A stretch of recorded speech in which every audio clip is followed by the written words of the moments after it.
Слава Тебе, Господи, слава Тебе.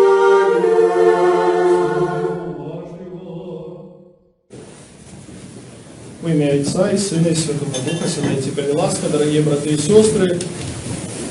Сьогоднішня неділя – це вже початок нашого такої нашої непосередної підрихтовки до свята Рождества Христового. Сьогоднішня неділя називається у нашій традиції неділею перед Рождеством. І ось ми вже починаємо читати ті фрагменти Євангелія, які розповідають нам про цю чудовну, важну і таку незвичайну подію народження Бога, який стався чоловіком, який стався особою, стався дитятком і народився в Бетлеємі.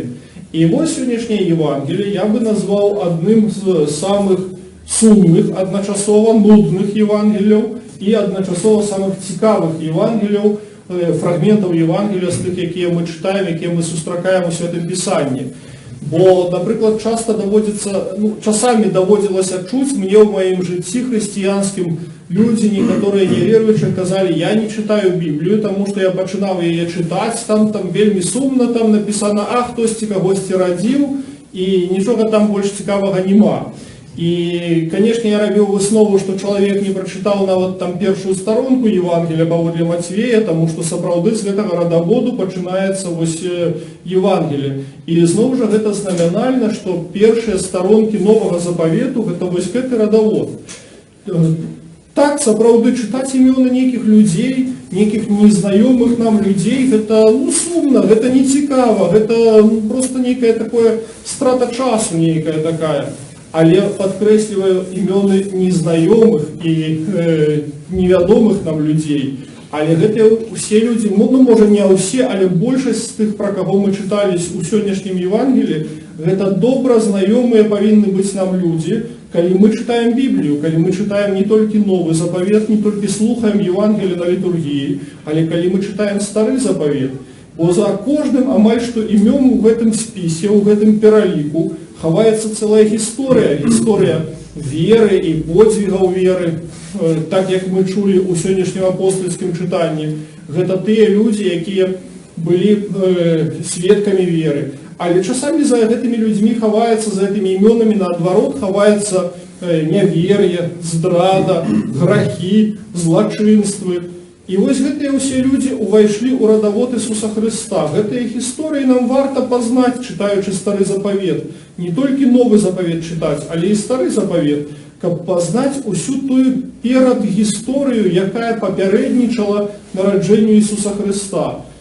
Бо, не глядячи на те, що люди, може бути, не завсюди ті були досконалі, не завсюди ті люди, про яких ми читаємо у Старому Заповіті, це люди святі і люди, які з'являються для нас прикладом. Для нас прикладом з'являється уся ця історія. Те, що у сьогоднішньому Євангелії вельми так йомісто виказано такими некими чудовними словами, для нас такими, не може бути, не зовсім звичайними словами, коли автор Євангелія розважає про те, що від Христа до Вавилона, значит, от Авраама до Давида пройшло 14 поколений, от Давида до переселения в Вавилон так само 14 поколений, от переселения в Вавилон до Христа 14 поколений, показывая, что народжение Иисуса Христа не было просто некой випадковой подеей, что не было так, что Христос взял, просто Бог у один чудовный день вырашил, не, все-таки пошлю я этим людям збавцу. Гэта быў цэлы план, які працягваўся, колькі атрымліваецца, 42 пакаленні, які працягваўся на працягу нават не стагоддзяў, а тысячагоддзяў, калі Бог рыхтаваў нараджэнне Ісуса Христа, Бог рыхтаваў гэты план. І вось пазнанне гэтага плана для нас таксама важнае, пазнанне таго, што той Божай любові і міласэрнасці, якую Ён праявіў у Ісусе Христе і праяўляў яшчэ да нараджэння Ісуса Христа, не пагрэбаваў тым, каб быць нашчадкам не толькі людзей святых і верных, але усялякіх людзей, якія мелі свае грахі, свае слабасці, якія мелі свае недахопы, мелі свае геройскія ўчынкі. І ось ми, познаючи гэтае Євангеліє, ми бачимо всю познаючи старий заповіт і читаючи гэтае Євангеліє потім, ми познаємо всю гэту історію. Ту історію Божої любові, любові Бога, який рихтував ціле покоління народження збавці для людей. І ось ми читаємо гэтае Євангеліє, ось ми його познаємо, ось ми його познали. Яка ж для нас виснова? Що ж нам робити? Я думаю, що тут для нас вельми гэтае Євангеліє так само не тільки вельми цікаве, але воно так само вельми оптимістичне. Бо ми так само люди со своїми грахами і слабостями, ми так само люди со своїми недохопами. Але